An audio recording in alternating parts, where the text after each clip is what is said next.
As night falls, it's no longer just hookers walking the streets in Richmond. In the age of technology, women sit in warm hotel rooms waiting for the phone to ring. That's exactly what happened inside room 202. According to court documents, managers at a pretty nice hotel on Paragon Place in Henrico County got suspicious and called police. Detectives Googled the phone number used to register the room, and sure enough, it was linked to dozens of escort ads online. They were advertising on Backpage.com. On the site, we found countless ads selling sex in Richmond. Inside room 202, a man and two women were prostituting a 13-year-old runaway from Miami. In just 5 days, she'd seen 15 clients in Richmond. The average age of a girl being forced into prostitution is between 12 and 14 years old. Over the last year, there were 19 cases prosecuted at the federal courthouse in Richmond. All but 2 of the 29 victims were teens or children. Oftentimes, they are coerced or forced. Holly Smith was 14 when she met a man at the mall who promised to make her part of the in crowd. Within 12 hours of him picking me up from the mall, I was trafficked. They forced men on me.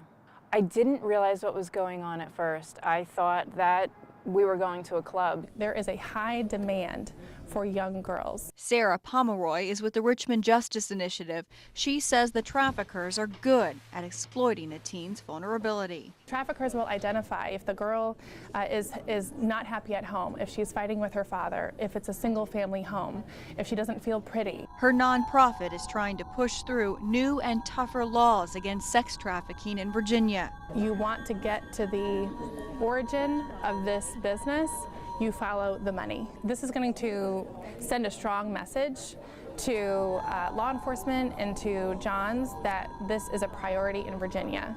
The 13-year-old girl is back home with her family, and the last person involved in her trafficking will be sentenced on Wednesday. 5 bills creating tougher laws and penalties against trafficking are making their way through the General Assembly right now and are gaining support. Rachel DePompa, 12 on Your Side Investigates.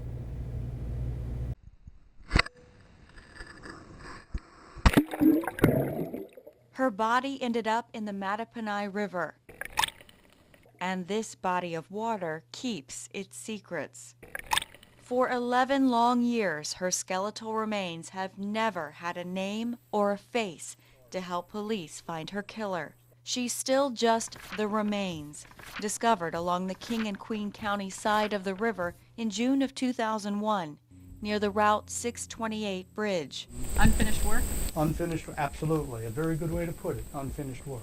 And for retired State Police Special Agent Tom Kaschek, this is the one. And she was about 400 yards or so, give or take, downriver, just on the left side, leaning up against the bank in a little wash area. The one case he just can't let go. I can see it like yesterday. That's what I spent a lot of my career doing, bringing closure to people. And I just don't want this one forgotten. She was found fully clothed, wearing these boots only sold at Kmart stores. They had a vine and flower pattern on the side. She was also wearing this distinctive gold bracelet, a filigree design popular in the 1980s. Somebody knows who this woman is, and I think her clothing and the jewelry that was found on her is the key to getting her identified. Her bones also tell the story. She was sent here to the Richmond Medical Examiner's office and eventually even to the Smithsonian in Washington, D.C. There, an anthropologist was able to find even more clues. They're really experts at helping determine when any injuries to the bones occurred. Experts determined she was a black female between 30 and 40 years old, about 5 feet 5 or 5'7", with a slim build. Before she was found, she could have been in this river anywhere from 1 to 5 years. Her bones tell us she was also murdered. State police have never said how.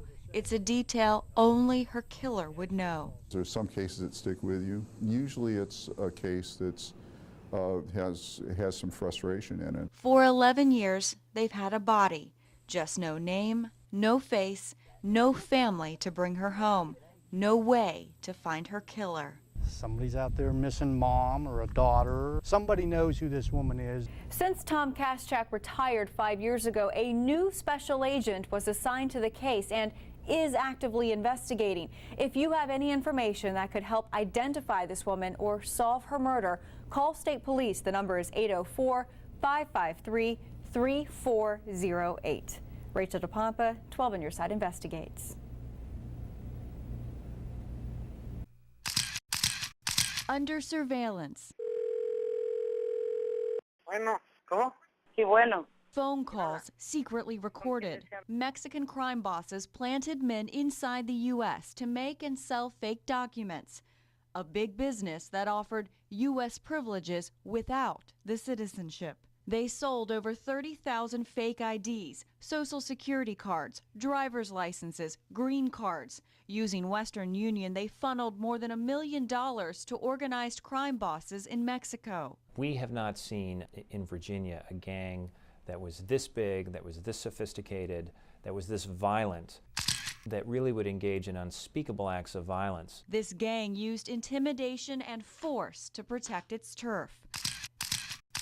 To take out rivals, they would pose as customers looking for fake documents. They lured 2 competitors inside this trailer in Little Rock, Arkansas. These are the tame crime scene photos, the only ones we could show you. The men were bound, eyes covered with duct tape and beaten. A 17-year-old died. Judge Henry Hudson told prosecutors for U.S. Attorney Neil McBride this was It's the most god-awful, horrific, brutal homicide he's ever seen. This from a judge who's been in law enforcement for 30 years. The fraudulent document ring operated in 11 states and 19 cities, including cells in Virginia Beach, Norfolk, Manassas, and Richmond. In June of 2009, the violence spread to Chesterfield. 2 rival fake document makers were lured to this home on Folkestone Drive in Chesterfield. Inside, they were tortured. Their hands and feet were bound by duct tape. They were beaten with baseball bats and cut with a knife. The barrel of a semi-automatic handgun was shoved in one victim's mouth, and he was told, basically, that they would not be operating in their area anymore, and they made their point very clear. The conversations and secret snapshots were taken over the course of a year-long investigation by Homeland Security, Immigration, and state and local police. This was a gang that was absolutely committed and disciplined to make as much money as they could. The evidence we show you is from the murder trial for Eddie Oliver Jimenez, the Virginia cell leader. Back in 2010, this apartment on Melmark was at the center of the Richmond investigation.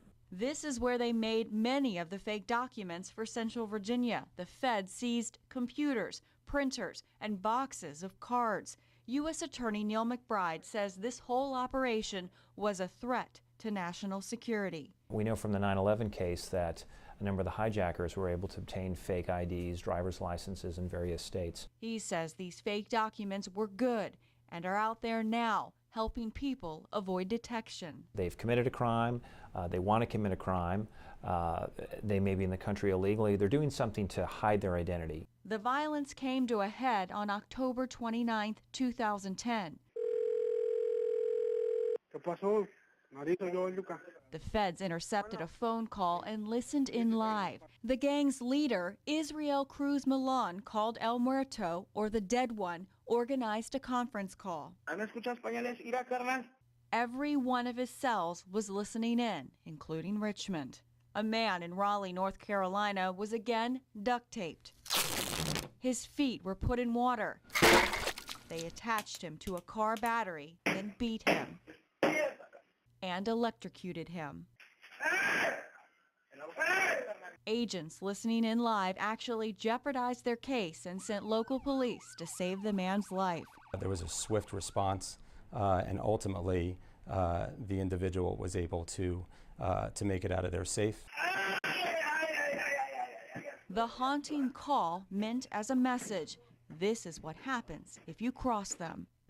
30 people have been convicted. El Muerto, the ringleader, is serving 25 years in prison. Rachel DePompa, NBC 12 News. Beautiful. All right.